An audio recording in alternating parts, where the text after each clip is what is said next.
qui vivait à Auburndale en Floride. Sortant tout juste d'une relation, il avait décidé de rechercher l'amour en ligne. Il avait fait la connaissance d'une jeune femme sur une application très connue. Mais il ignorait alors qu'elle n'était qu'un appât, et lui la proie de prédateurs qui n'attendaient qu'une chose, qu'il morde à l'hameçon. Adam allait tomber dans un piège à l'issue fatale.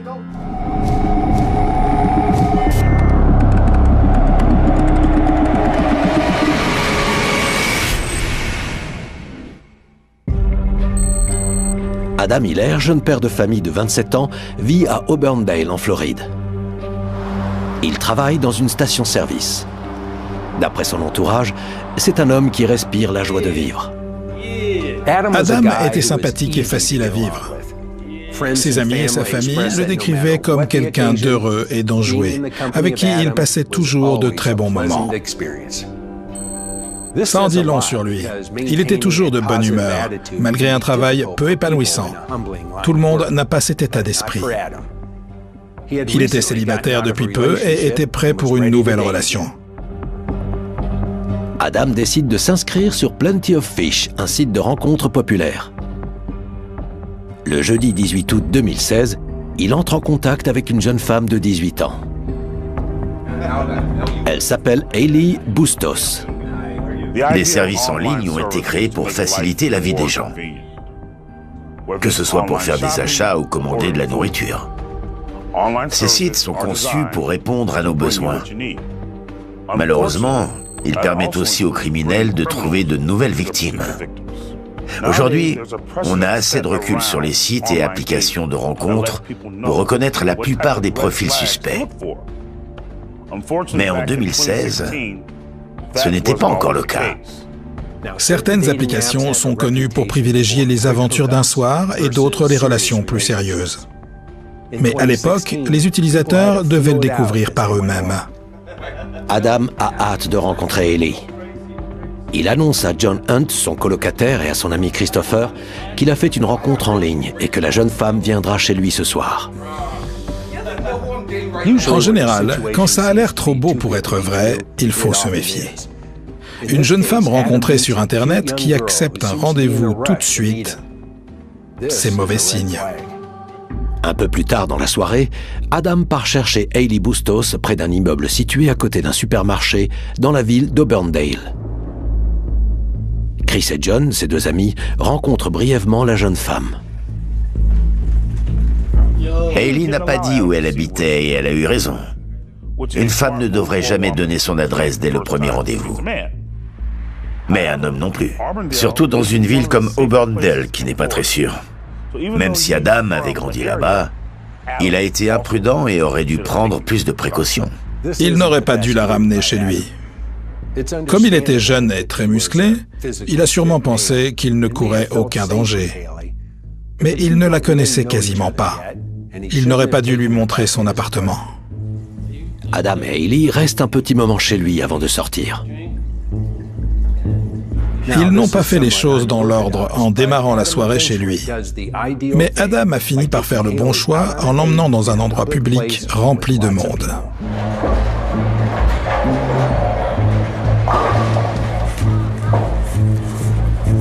Adam emmène Hailey au bowling de Cypress Lanes. Une fois là-bas, ils vont enfin pouvoir discuter tranquillement et apprendre à se connaître. Les deux jeunes gens ont l'air de passer un bon moment. Ensuite, ils retournent chez Adam. Après un début de soirée sortant de l'ordinaire, la suite est plutôt classique.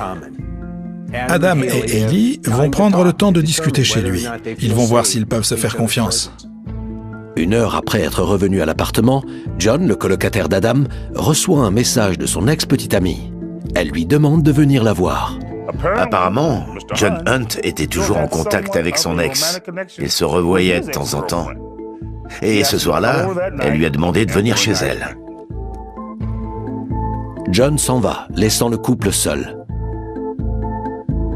La suite des événements est assez intéressante.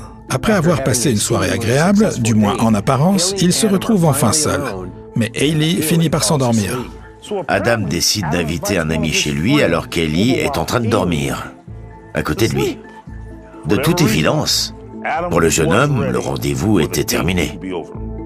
Adam et Christopher raccompagnent la jeune femme.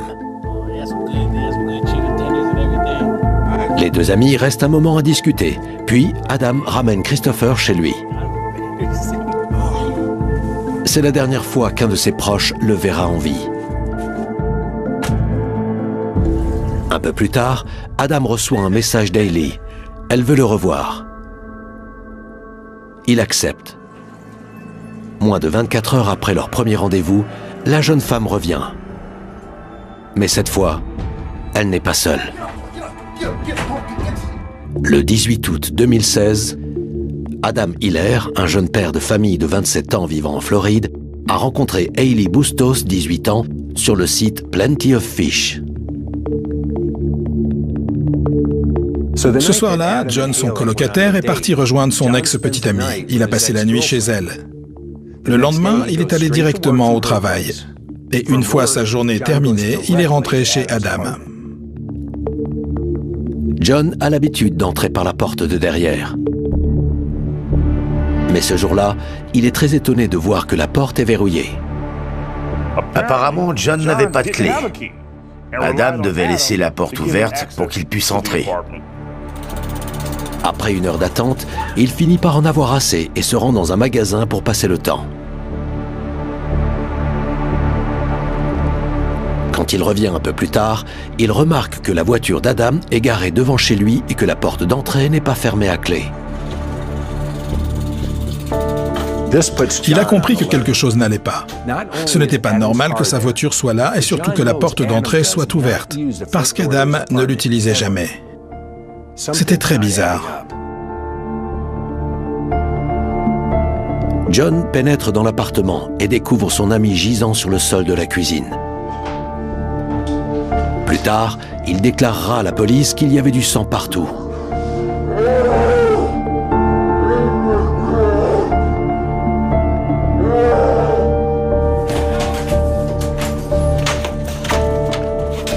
À ce moment-là, ce jeune homme est sous le choc.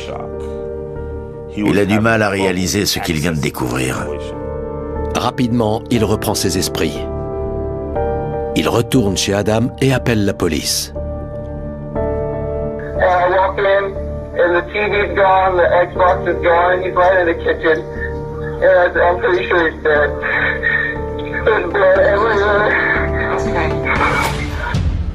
Cette situation aurait bouleversé n'importe qui. On ne s'attend jamais à découvrir ce genre d'horreur. On ne peut pas prévoir notre réaction à la vue d'un cadavre. Heureusement, John a eu le bon réflexe en prévenant les autorités. La police arrive sur la scène de crime et commence immédiatement à interroger les témoins. Les inspecteurs questionnent John Hunt et Christopher Rogers. Ce sont les dernières personnes à avoir vu Adam en vie. J'ai jamais vu ça de ma vie! Les deux amis déclarent que la veille, Adam avait rendez-vous avec une jeune femme qu'il venait de rencontrer sur Internet. Hunt et Rogers ont dit qu'Adam avait passé la soirée avec une fille qu'il n'avait jamais vue. Elle est donc devenue la principale suspecte. Mais il y avait un problème. Il n'avait aucune idée de qui elle était, parce qu'Adam ne les avait pas présentés. Il ne pouvait donner aucun nom à la police. Sans identité, les enquêteurs sont dans l'impasse. Ils n'ont pas assez d'informations pour lancer les recherches. On aurait pu croire qu'en se connectant au compte d'Adam sur Plenty of Fish, les enquêteurs auraient pu facilement identifier Hailey. Mais ce n'était pas aussi simple que ça. Elle aurait très bien pu supprimer son profil ou l'avoir rempli avec de fausses informations. La police a décidé de lancer un avis de recherche pour retrouver une jeune femme latino-américaine qui pouvait être n'importe qui. L'enquête est au point mort. Mais un événement va bientôt la relancer. Un poste de police voisin les a informés qu'une jeune femme latino-américaine s'était enfuie au volant d'une berline blanche. Ils pensaient qu'il s'agissait de la voiture d'Adam, mais celle-ci avait été mise à la fourrière. Les autorités de la ville voisine de Winter Haven signalent à leurs collègues d'Auburndale qu'une personne répondant à la description de leur suspecte a pris la fuite en les voyant. Cet incident a eu lieu près de l'endroit où Adam et Christopher avaient déposé Hailey, le soir du rendez-vous. Quand le véhicule est localisé et placé sous surveillance, les autorités parviennent rapidement à identifier et arrêter 2 hommes en lien avec leur suspect et la voiture. Le 19 août 2016, Adam Hiller a été découvert assassiné chez lui. Il venait d'avoir rendez-vous avec Hailey Bustos, 18 ans, qu'il avait rencontrée sur Internet. Le chef de la police de Burndale, Andy Ray, tient une conférence de presse. The police department ended up arresting Hailey Rose Bustos, an 18-year-old Hispanic woman. She was charged with conspiracy to commit robbery with a firearm or deadly weapon, first-degree murder, and a violation of probation. From her, after the first arrest, we also arrested Andre Maurice Warner. We arrested Gary Terrell Gray, and then ultimately early this morning arrested Joshua Ellington. We are continuing our investigation. We have still a lot to do. Angel, le frère d'Adam, s'exprime publiquement sur ce drame. I just hate that my brother had to be the one that to be an example, you know. I would hope that people can learn from this and, you know, just really take care of themselves and be careful. Pour monter un dossier solide, il faut réunir 4 éléments. Un crime, des témoins, des suspects et des preuves. Une fois que les suspects sont arrêtés, il faut réussir à les faire parler. Quand les policiers interpellent les 2 hommes se trouvant à bord de la berline blanche, ils remarquent plusieurs casquettes sur la banquette arrière. Pendant sa déposition, John Hunt avait mentionné que des objets avaient disparu de l'appartement. La police avait aussi interrogé l'ex d'Adam. Elle a confirmé que les casquettes découvertes dans la voiture des suspects étaient bien celles d'Adam. Et elle leur a fourni des photos qui le prouvaient. Ce sont des preuves accablantes. Adam a été tué juste après son rendez-vous avec Hailey. Et des affaires lui appartenant ont été retrouvées dans un véhicule garé à côté de l'endroit où elle vivait. Face à ces nombreuses preuves incriminantes, Hailey craque et accepte de parler.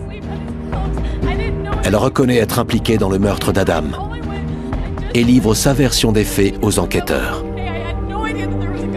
La jeune femme déclare qu'au mois d'août 2016, elle vivait chez une amie que l'on appellera Evelyn Belmont. Pour avoir accepté de coopérer avec la police, la véritable identité de cette personne ne sera pas dévoilée. Son domicile était le lieu de réunion d'une petite bande criminelle locale.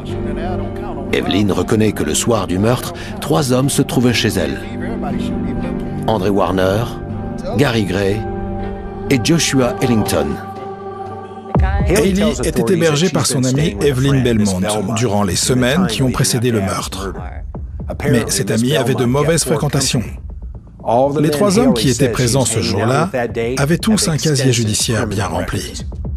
Hailey confie aux enquêteurs que c'est Evelyn qui lui a conseillé de s'inscrire sur un site de rencontre pour pouvoir cambrioler les hommes après leur rendez-vous. Jusque-là, la version d'Hailey concordait avec les éléments dont disposait la police. Après sa soirée passée chez Adam, Hailey retrouve Evelyn et lui fait un compte-rendu de tout ce qu'elle a vu dans l'appartement. Notamment 2 télévisions, des jeux vidéo et un smartphone. Le lendemain matin, la jeune fille conduit ses 3 acolytes chez le jeune homme. D'après elle, son rôle consistait à faire un repérage chez Adam pour le compte d'Evelyn. Elle prétendait ne pas être au courant de ce qui allait se passer une fois que Warner et Gray seraient dans l'appartement. Elle déclare ne pas avoir participé au cambriolage. Elle serait restée dans la voiture avec Ellington pendant que les 2 autres hommes faisaient des allers-retours entre le domicile d'Adam et le véhicule pour le remplir d'objets volés. Après un dernier chargement, Warner et Gray retournent dans l'appartement. C'est à ce moment-là qu'elle entend un coup de feu.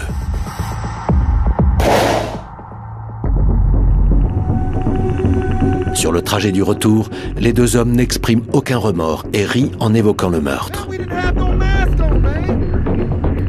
Sérieux, mec? T'aurais fait la même chose pour moi.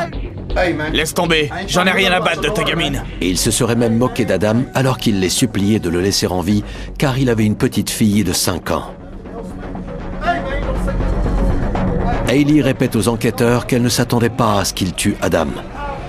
Selon elle, il devait uniquement le dévaliser. Warner lui a dit qu'il l'avait abattu parce que Gary et lui avaient oublié de dissimuler leur visage et qu'il aurait pu les identifier. C'est la conséquence tragique d'un cambriolage raté. Si on en croit Hailey, il a été très mal préparé, c'était du travail d'amateur, et c'est Adam qui en a payé le prix fort. La police doit maintenant interroger André Warner, le principal suspect du meurtre. Les enquêteurs détiennent plusieurs suspects du meurtre d'Adam Hiller en garde à vue. Hailey reconnaît son implication dans le cambriolage, mais prétend qu'elle ne savait pas qu'ils allaient le tuer. C'est les mecs qui sont derrière tout ça. C'est eux qui l'ont tué. Moi, j'étais dans la voiture. Au cours des interrogatoires menés par la police, tous les autres suspects désignent André Warner comme étant celui qui a appuyé sur la détente. Je vole, mais je tue pas. Je vais pas prendre pour eux. J'ai rien fait, j'étais dehors, dans la voiture. Dans ce genre de situation, quand les enquêteurs arrivent à faire parler l'un des suspects, ils essayent de les monter les uns contre les autres. Ils font croire à celui qu'ils interrogent que ses complices l'ont dénoncé. En opérant ainsi, ils espèrent lui faire peur pour le pousser à dire la vérité, ce qui leur permet d'obtenir des aveux plus solides. Mais Warner prétend qu'il n'était pas au courant du meurtre d'Adam, car il était en train de dormir quand le crime a eu lieu. Je vois pas de quoi vous parlez. Je dormais.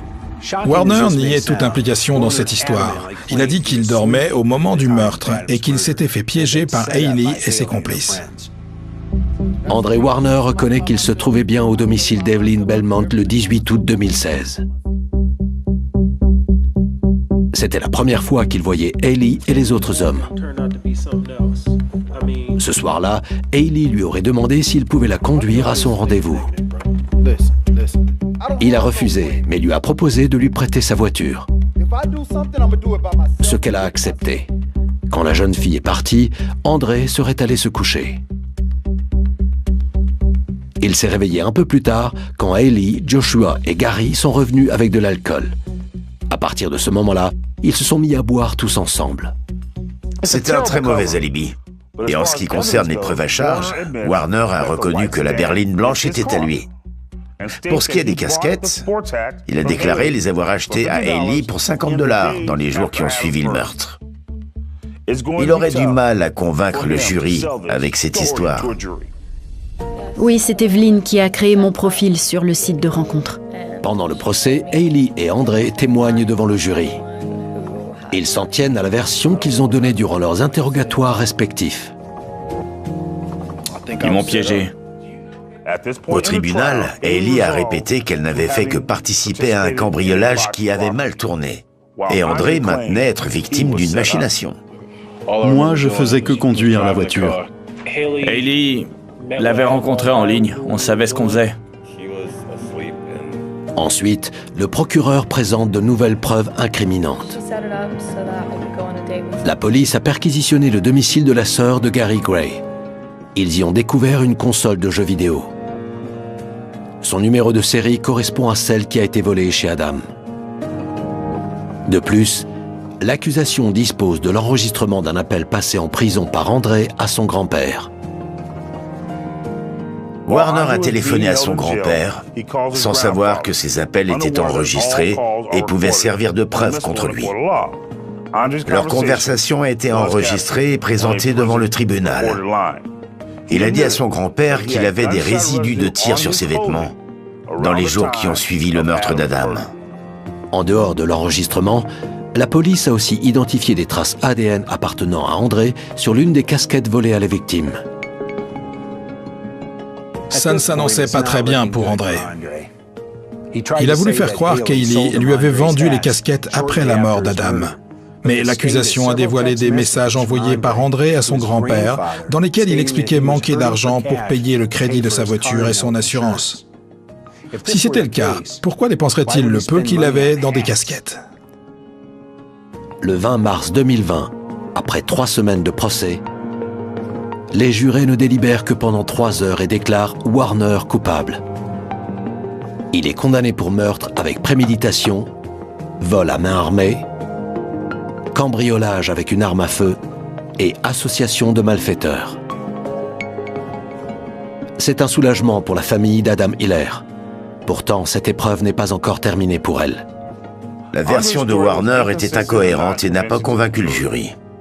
Adam est mort parce qu'il a eu le malheur de posséder 2 télévisions et des jeux vidéo que ses agresseurs n'ont même pas réussi à revendre. En raison de la pandémie de 2020, les procédures ont été interrompues et le jury a été révoqué. À la réouverture du procès, 12 nouveaux jurés ont été sélectionnés. Le 30 juin 2021, ils ont demandé la peine de mort pour André Warner. Adam Hiller s'est retrouvé dans la même situation que beaucoup de jeunes de son âge. Il venait de sortir d'une longue relation et cherchait à retrouver l'amour en ligne. Il s'est inscrit sur un site de rencontre pour trouver une femme qui lui correspondrait. Malheureusement, Anchorage, la plus grande ville d'Alaska, est réputée pour ses grands espaces et ses rivières spectaculaires. Mais le 2 juin 2019, l'un de ses parcs nationaux est le théâtre d'un meurtre abject. Cynthia Hoffman, 19 ans, cherche à se faire des amis. Malheureusement, ceux qu'elle rencontre sont en fait manipulés par un mystérieux millionnaire. La jeune femme qui cherchait l'amitié sur Internet n'y aura trouvé que son futur meurtrier.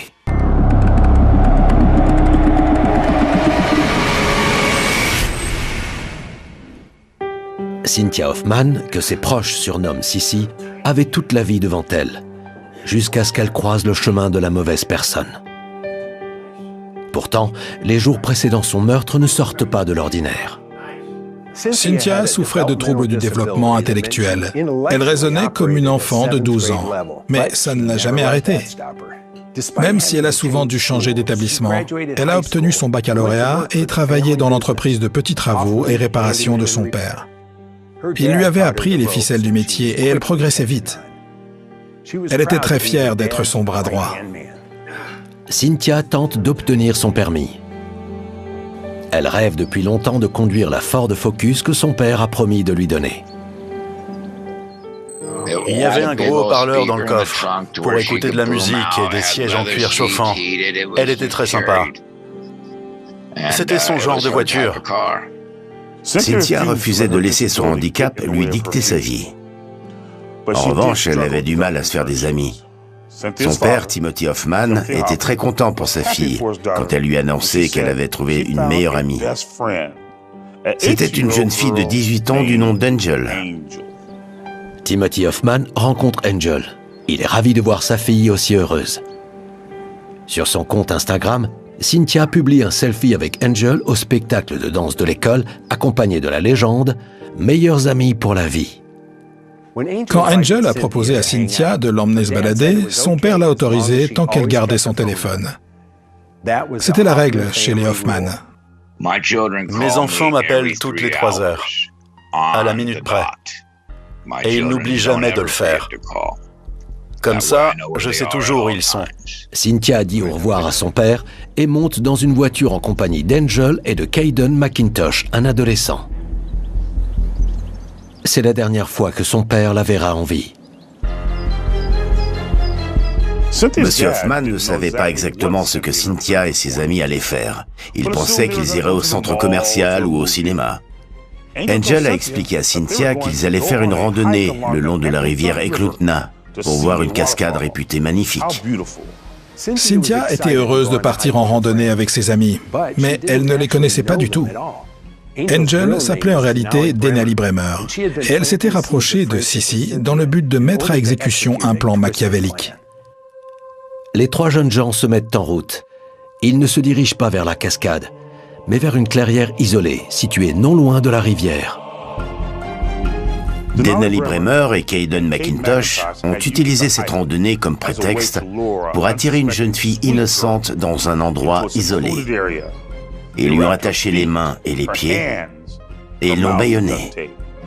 Et Caden, qui n'avait que 16 ans à l'époque, lui a tiré une balle dans la nuque, de sang-froid. Le père de Cynthia écrira un poème sur cet événement tragique et sur ce que sa fille a probablement ressenti ce jour-là. J'entends ma fille m'appeler au plus profond de moi. Je la sens paniquer au plus profond de moi. Et je ne peux rien y faire, car tout ça se passe en moi. Tu me manques. Ma petite fille, il y aura toujours une place pour toi, au plus profond de moi. Le meurtre de Cynthia n'avait aucun sens. Pourquoi ceux qui prétendaient être ses amis l'avaient-ils tué? Quel était leur mobile pour assassiner une fille aussi gentille qui n'avait jamais fait de mal à personne? Cynthia Hoffman, 19 ans, a été assassinée après avoir été attirée dans un piège par Angel, sa prétendue meilleure amie. La jeune femme, dont le véritable nom est Denali Bremer, n'est pas celle qu'elle paraît. Mais pourquoi a-t-elle pris Cynthia pour cible et quel peut être son mobile? Denali, 19 ans, occupe son temps libre comme de nombreux jeunes de son âge. Elle cherche à se faire des amis sur Internet. Sur les réseaux sociaux, elle fait la connaissance de Tyler, un jeune homme séduisant. Denali a probablement été flatté de l'attention que lui portait Tyler. Ça l'a rendue plus vulnérable à toutes ses paroles. C'était une adolescente comme les autres. Tyler était un multimillionnaire qui lui vendait du rêve. La jeune femme continue de discuter avec Tyler pendant des semaines, jusqu'à ce qu'il lui propose un marché. Il lui demande de commettre un meurtre et de lui envoyer des photos et des vidéos. Si elle accepte, il lui promet de lui offrir 9 millions de dollars. La convaincre a été extrêmement facile. Elle était folle de Tyler. Elle voulait cet argent et elle lui faisait totalement confiance. Discuter avec des amis qu'on vient de rencontrer en ligne peut paraître inoffensif. Mais l'anonymat qu'offre Internet permet de s'inventer très facilement une nouvelle identité, qui n'est qu'un tissu de mensonges. C'est ce qu'il s'est passé entre Denali et Tyler. Cet individu s'appelle en réalité Darin Schillmiller et n'est pas multimillionnaire. Denali n'aurait jamais reçu le moindre dollar. C'est un exemple extrême de ce qu'on appelle le catfishing. Le catfishing, c'est quand on prétend être quelqu'un d'autre sur Internet, en particulier sur les applis de rencontres. Certains utilisent des photos d'autres personnes pour décrocher des rendez-vous.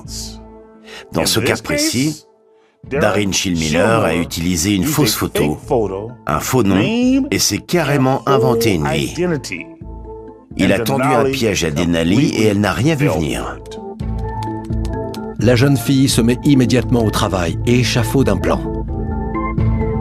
Darin, alias Tyler, lui demande de filmer le meurtre et de prendre des photos pour lui envoyer. Donc, c'est moi qui fais le plus dur. T'as juste à appuyer sur la détente. Je dois tuer quelqu'un. Denali a rassemblé des amis et leur a proposé une part des 9 millions de dollars s'ils acceptaient de l'aider. Et ils ont dit oui. L'un d'entre eux, Caleb Leland, lui a prêté sa voiture, tandis que Kayden McIntosh a accepté d'accompagner Denali le jour J pour exécuter son plan. Nous ne savons pas vraiment pourquoi Denali et ses amis ont choisi Cynthia, mais c'est probablement parce qu'ils pensaient qu'elle faisait une cible facile. À cause de son handicap, elle avait tendance à faire confiance aux gens. La manipuler était un jeu d'enfant. Denali a profité de la gentillesse de Cynthia. Cynthia, Kayden et Denali, qui prétend s'appeler Angel, prévoient de partir en randonnée le 2 juin 2019.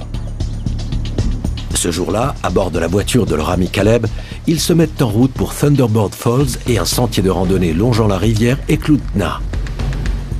Denali Bremer avait pour mission de filmer toute la scène. Elle avait passé ce plan en revue plusieurs fois. Elle avait tout prévu. Et de la même façon que Darin l'avait convaincu de tuer quelqu'un, elle a persuadé Kayden d'appuyer sur la détente. C'était un meurtre de sang-froid. Denali et Kayden jettent ensuite le corps de Cynthia dans la rivière, puis se rendent dans un autre parc pour brûler ses affaires. La jeune femme n'oublie pas d'envoyer un message à Timothy, le père de Cynthia, afin de dissiper tout soupçon. Vers 23h30 ce soir-là, M. Hoffman a commencé à s'inquiéter pour sa fille. Elle n'avait pas l'habitude de rentrer tard. Il lui a téléphoné, mais elle n'a pas répondu. Encore une fois, ça ne lui ressemblait pas, et ça allait à l'encontre de la règle familiale. Quand leur père appelle, toujours répondre, toujours. Timothy est parti à sa recherche. Il a envoyé un message à Angel, la soi-disant meilleure amie de sa fille, pour savoir ce qu'il s'était passé. Angel, ou plutôt Denali, lui a répondu qu'après leur sortie, Cynthia leur avait demandé de la déposer à Polar Bear Park, un terrain de jeu d'Anchorage, et qu'elle n'avait pas eu de nouvelles depuis. Monsieur Hoffman n'avait aucune raison de douter d'elle. Comme le père de Cynthia n'arrivait pas à contacter sa fille, il a appelé la police d'Anchorage et lui ont répondu qu'il ne pouvait agir si la disparition datait de moins de 24 heures. Il a refusé d'attendre sans rien faire. Il a pris ses clés, a enfourché sa moto et il est parti à sa recherche. Je suis d'abord allé voir sur mon lieu de travail. Puis j'ai traversé tous les quartiers dans lesquels elle aurait pu aller. J'ai fait toutes les adresses qu'elle connaissait ou qu'elle avait fréquentées. Et je me suis rendu à Polar Bear Park, puisqu'on m'avait dit qu'elle y était allée. Mais personne n'a pu me renseigner. En voyant que Cynthia, sa fille de 19 ans, ne répond pas à ses appels, Timothy Hoffman comprend que quelque chose ne va pas. Il contacte alors la police, qui met tout en œuvre pour la retrouver. Mais ce que tout le monde ignore encore à ce moment-là, c'est que la jeune fille est déjà morte. Monsieur Hoffman n'a rien à se reprocher. Il a eu une excellente intuition concernant sa fille. Mais c'était trop tard. Toute la ville a su avant moi. Je n'ai été mis au courant qu'après les autres. Le 4 juin 2019, soit 2 jours après le meurtre, et après plusieurs heures de recherche, les enquêteurs découvrent le corps de Cynthia dans un lac non loin de la scène de crime. Ils préviennent immédiatement son père. Timothy Hoffman a raconté tout ce qu'il savait à la police. Il leur a dit que quand sa fille avait disparu, elle était avec Angel, sa meilleure amie. C'est comme ça que la police s'est intéressée à elle et a découvert son véritable nom, Denali Bremer. Au cours de son premier interrogatoire, la jeune femme prétend que Cynthia, Kayden et elle sont partis en randonnée pour se prendre en photo ligotée avec du ruban adhésif. Denali a prétendu qu'elle ignorait que Kayden avait apporté une arme et qu'il avait tué Cynthia. Elle a essayé de faire croire qu'elle n'était qu'un témoin innocent. Mais sa version s'est vite effondrée quand la police a fouillé dans son téléphone. Bien que la jeune femme ait supprimé les photos et les vidéos du meurtre, les enquêteurs parviennent à les récupérer. La police a découvert qu'elle avait envoyé des vidéos et des photos à l'un de ses contacts enregistrés sous le nom de Baby. Ce numéro de téléphone appartenait à un certain Darren Schillmiller, un homme de 21 ans vivant dans l'Indiana. Les enquêteurs ont fini par découvrir qu'il s'envoyait régulièrement des messages depuis plusieurs semaines. Leur étrange relation était loin d'être idyllique. Darren lui a notamment envoyé un message disant « Je n'aurais jamais dû conclure un marché avec toi. On peut se voir, mais dès que je verrai un flic, je lui dirai que je t'ai forcé à violer des gens et à tuer Sissi. » Sissi, c'était le surnom de Cynthia. Pendant son interrogatoire, Denali refuse de dénoncer Darren. Son attitude n'est pas surprenante. Elle ignore encore sa véritable identité. Même après avoir été interrogée par la police, Denali croyait encore aux mensonges de Darren. Elle était persuadée qu'il s'appelait Tyler et qu'il allait lui verser 9 millions de dollars pour avoir commis ce meurtre. Denali a avoué avoir tué Cynthia. Elle a été arrêtée et inculpée de complot et de meurtre avec préméditation. Elle a aussi été accusée de meurtre sans préméditation et de destruction de preuves. Plusieurs jours plus tard, les enquêteurs arrivent à convaincre Denali que Tyler n'est pas celui qu'il prétend, et la jeune femme change sa version des faits. Elle décide de tout leur raconter. D'après le rapport d'enquête, c'est à ce moment-là que Denali a avoué avoir été incitée à commettre ce meurtre. Elle a parlé de sa relation avec Darren. D'autres preuves sont retrouvées dans le téléphone de la suspecte. Elle montre que le plan de Darren Schillmiller ne se limitait pas à ce premier meurtre. Après la mort de Cynthia, Darin s'est servi des vidéos compromettantes de Denali pour la faire chanter et lui a demandé de violer 2 enfants et de lui envoyer des vidéos et des photos. La police a retrouvé des preuves montrant qu'elle avait agressé un adolescent de 15 ans. Ils ont aussi retrouvé des messages parlant d'abus sur une deuxième victime. C'était un enfant âgé de 8 ou 9 ans. Mais ils n'ont retrouvé ni photos ni vidéos. L'enquête sur le meurtre brutal de Cynthia Hoffman, 19 ans, semble accabler Denali Bremer, 18 ans. Après avoir fouillé dans son téléphone, les enquêteurs comprennent qu'elle a été manipulée par un homme lui proposant 9 millions de dollars pour commettre un crime et lui en envoyer la preuve. Denali pensait communiquer avec Tyler, un multimillionnaire vivant au Kansas. L'enquête finit par démontrer que son véritable nom est en fait Darin Schillmiller et qu'il vit dans l'Indiana. Au début, Denali refusait de croire qu'elle avait été victime d'un escroc. Elle avait commis un meurtre et 2 agressions sexuelles parce qu'il lui avait promis une somme mirobolante. Le 9 juin, une semaine après la mort de Cynthia, Darin Schillmiller est placé en garde à vue. Darin a avoué à la police d'État de l'Indiana et au FBI qu'il était bien impliqué dans ce meurtre. Il a admis qu'il se faisait appeler Tyler et que Denali et lui prévoyaient de tuer Cynthia depuis 3 semaines. Il a ajouté qu'il était en communication constante avec la suspecte pendant que le crime se déroulait. Il a avoué qu'il prévoyait un nouveau meurtre. Et en plus de tout ça, il a déclaré qu'il comptait faire chanter Denali et la forcer à agresser sexuellement d'autres enfants. Darin Schillmiller a été inculpé d'enregistrement d'images pédopornographiques. Il a également été arrêté pour avoir demandé à recevoir des images de mineurs à caractère pornographique. En s'intéressant à la vie du suspect, les enquêteurs découvrent que ce n'était pas la première fois qu'il créait un faux profil en ligne. 2 femmes se sont manifestées et ont révélé qu'elles avaient toutes les 2 été contactées par Darin sous un faux nom. L'une d'elles a déclaré qu'elle l'avait rencontré sur MeetMe, un réseau social qui faisait aussi application de rencontres. Son pseudo était Austin. Au bout d'environ 3 jours, il lui a expliqué qu'il avait des problèmes et qu'il voulait se confier. Quand elle lui a demandé de quoi il s'agissait, Darin lui a dit qu'il n'accepterait de lui en parler que si elle lui envoyait une vidéo d'elle en train de changer les couches de ses 2 filles. Elle a refusé et lui a dit « Tu sais, on était ensemble au lycée. » Ils n'étaient pas amis, mais elle se souvenait de lui. Elle a parlé de cet événement sur sa page Facebook. Darin s'est excusé et a promis de ne plus jamais demander des photos d'enfants. Cependant, il a créé un nouveau profil et a de nouveau matché avec elle et a continué à lui demander des photos. La 2e femme qui s'est manifestée au sujet de Darin Schillmiller était sortie avec lui au lycée.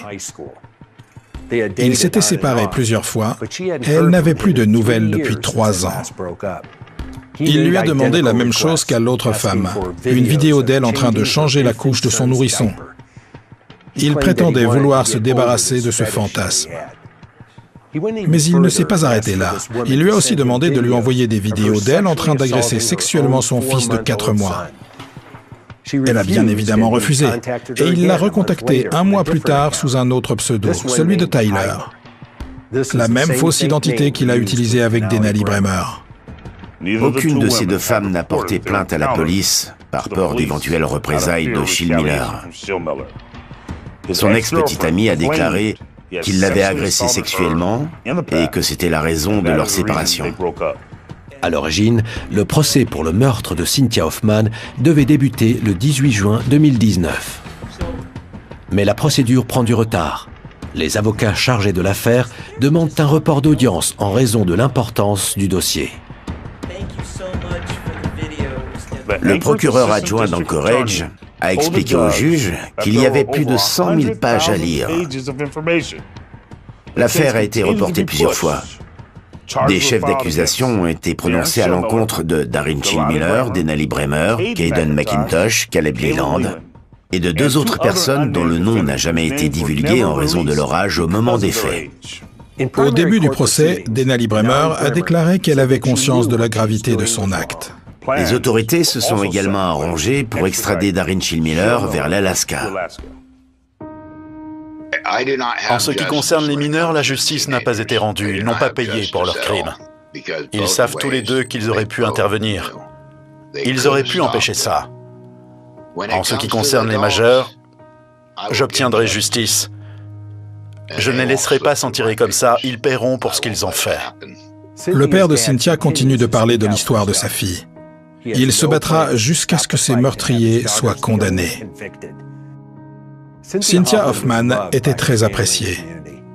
Des défilés à moto ont été organisés en son honneur et pour lever des fonds en faveur de Victims for Justice, une organisation à but non lucratif qui soutient les familles des victimes d'homicides. Le procureur général de l'Alaska a saisi l'occasion pour rappeler les dangers d'Internet. Si je peux vous donner un conseil à propos de vos enfants, écoutez ce qu'ils vous disent, même si ça n'a pas l'air important. Surveillez-les, même si vous pensez qu'ils ne risquent rien. Connaissez le nom de leurs amis, de leurs parents et leur numéro de téléphone. Je pensais m'y être bien pris, mais ça n'a pas suffi. Ils sont même venus chez moi. Et aujourd'hui, ma fille n'est plus de ce monde. L'histoire de Cynthia Hoffman est un exemple dramatique des dangers d'Internet. L'anonymat permet à des individus comme Darin Schindmiller de faire du mal aux gens en restant derrière leur écran. La famille et les proches de Cynthia continueront de se battre pour que justice soit faite. Et pour éviter que d'autres victimes innocentes rencontrent leur bourreau.